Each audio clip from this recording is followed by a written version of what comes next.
हरे कृष्णा कृष्णा कृष्णा हरे हरे, हरे राम राम राम हरे हरे। हरे कृष्णा, राधे राधे। कैसे हैं आप सब लोग? आशा रखती हूँ अच्छे ही होंगे। स्वागत करती हूँ आप सभी लोगों का लड्डू गोपाल जी की सेवा ज्ञान भक्ति चैनल में। और आज का वीडियो बहुत ज़्यादा विशेष है क्योंकि ये साल की अंतिम एकादशी है, आखिरी। इसके बाद में नव वर्ष शुरू हो जाएगा। तो पंचांग के अनुसार ना ये साल की अंतिम एकादशी जो कि 25 दिसंबर को पड़ रही है, और इस एकादशी को मोक्षदा एकादशी कहा जाता है। और विशेष क्यों है?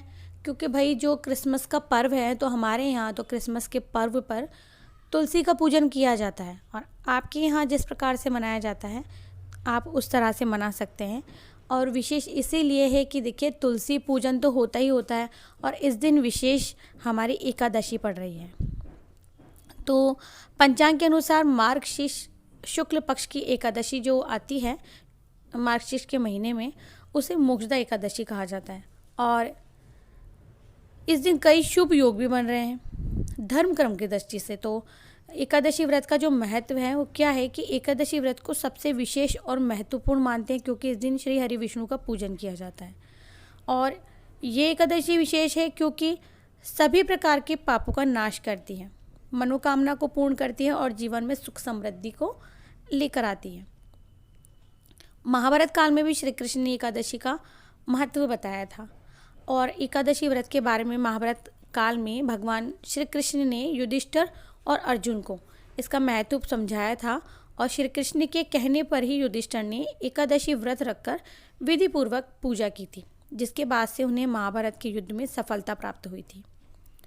तो क्योंकि एकादशी मोक्ष दिलाने वाली है और विधि पूर्वक जो भी इस एकादशी को व्रत रखता है, तो कहा जाता है कि जन्मों जन्मों के पाप दूर हो जाते हैं, जिससे व्यक्ति को मोक्ष प्राप्त होता है। और इस व्रत को रखने से पितरों का भी आशीर्वाद मिलता है। तो जो हमारी एकादशी आरंभ हो रही है वो 24 दिसंबर को ही शुरू हो जाएगी रात्रि 11:17 से, और अगले दिन 25 दिसंबर की देर रात 1:54 तक एकादशी की तिथि की समाप्ति का समय है। और 25 दिसंबर को एकादशी का व्रत भी रखा जाएगा। 25 दिसंबर को ही तुलसी का पूजन भी किया जाएगा। और इस व्रत का जो पारण है वो 26 दिसंबर को द्वादशी की तिथि में किया जाएगा। और इस दिन शिव योग का निर्माण हो रहा है, वहीं पर अभिजीत भी रहेगा। तो मोक्षदा एकादशी की जो पूजा विधि है, सबसे पहले तो हम वो जान लेते हैं। भाई आप सब लोगों को ये तो पता है कि भगवान विष्णु की पूजा होती है, पीले वस्त्र, पीले रंग की मिठाई अर्पित करनी होती है, अन्न जल ग्रहण नहीं किया जाता है इस व्रत में। तो आगे भी हम जान लेते हैं। तो इस दिन कई लोग ना उपवास रखते हैं, रात्रि में गीता का पाठ करते हैं, प्रवचन सुनते हैं, जागरण करते हैं, इसलिए भी इसका बहुत महत्व होता है। और क्योंकि कृष्ण में गीता का जो पूजन होता है वो भी किया जाता है, क्योंकि कहा जाता है कि ये शुभ और फलदायक होता है। तो आपको व्रत के बाद में क्या करना है कि ब्राह्मण को भोजन करा करके जो भी आपका जितना सामर्थ्य है उतना दान दक्षिणा ज़रूर से देनी है। इससे क्या होता है कि हमें विशेष फल प्राप्त होता है।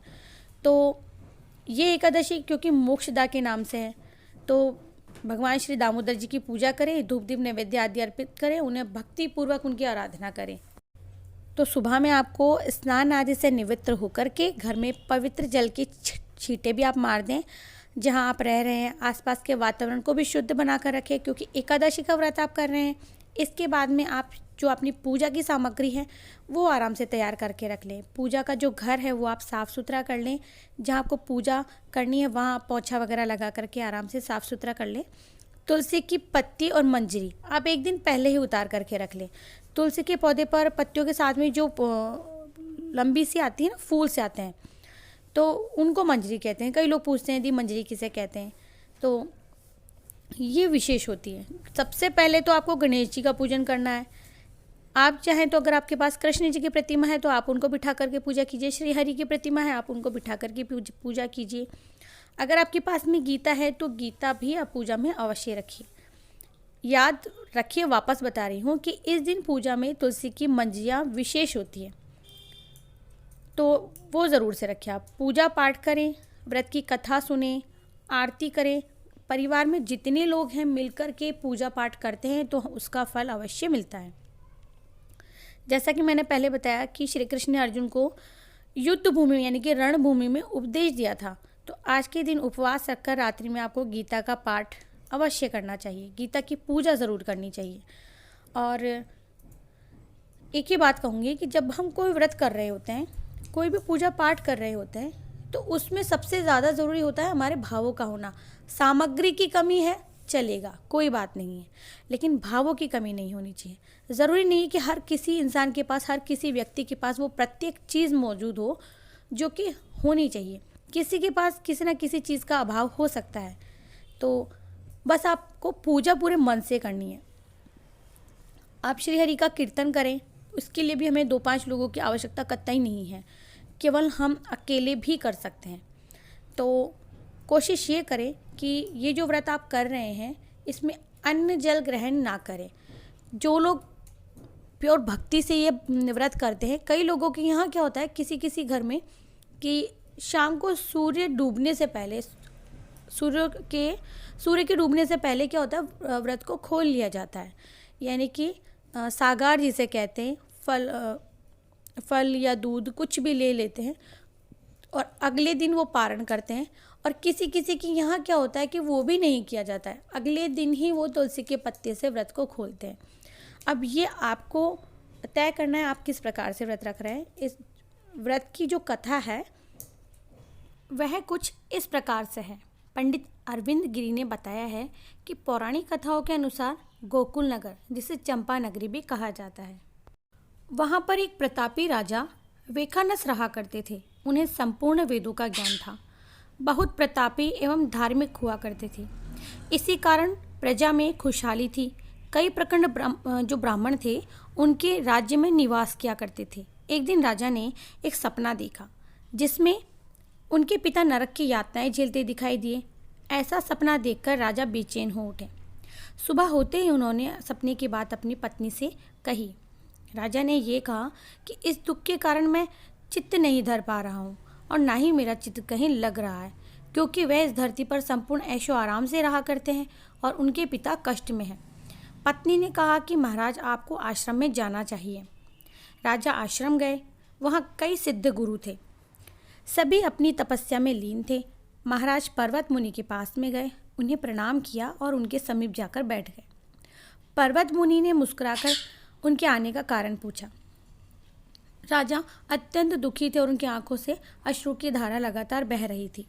तब पर्वत मुनि ने अपने दिव्य दृष्टि से संपूर्ण सत्य स्वयं ही देख लिया और राजा के सर पर हाथ रखा और यह भी कहा कि तुम एक पुण्य आत्मा हो जो अपने पिता के दुख से इतने दुखी हो। तुम्हारे पिता को उनके कर्मों का फल मिल रहा है। उन्होंने तुम्हारी माता को तुम्हारी सौतेली माता के कारण बहुत ही यातनाएं दी थी। इसी कारण वे इस पाप के भागी बने हैं और नरक भोग रहे हैं। राजा ने पर्वत मुनि से इस दुविधा के हल के लिए पूछा कि इसका क्या हल हो सकता है। इस पर मुनि ने उन्हें मोक्षदा एकादशी का व्रत पालन करने के लिए कहा और इसके फल से ही उन्हें इस यातना से मुक्ति मिल सकती है। राजा ने विधि पूर्वक अपने कुटुंब के साथ में इस व्रत का पालन किया, यानी कि मोक्षदा एकादशी का व्रत किया और अपने पिता को इस व्रत के फल से मुक्ति दिलाई, जिस कारण उनके पिता के कष्ट दूर हुए और उन्होंने अपने पुत्र को आशीर्वाद दिया कि इस प्रकार इस व्रत के पालन से सभी जो भी इस व्रत को करेगा वो अपने पितरों के कष्ट का निवारण करेगा। तो ये थी मोक्षदा एकादशी की कथा। जो भी एकादशी का व्रत करता है उसे कथा ज़रूर से सुननी चाहिए। तो अगर आपको इस व्रत से संबंधित कोई भी प्रश्न पूछना है तो आप कमेंट सेक्शन में जाकर के पूछ सकते हैं। और आप सब लोगों को ये कथा कैसी लगी ज़रूर से बताइएगा, और अच्छी लगी तो please like share and subscribe. और मिलती हूँ नेक्स्ट वीडियो में कोई भी प्यारा सा टॉपिक लेकर के। तब तक के लिए जय श्री कृष्णा, जय श्री राधे। आप सभी को मोक्षदा एकादशी की ढेर सारी शुभकामनाएं।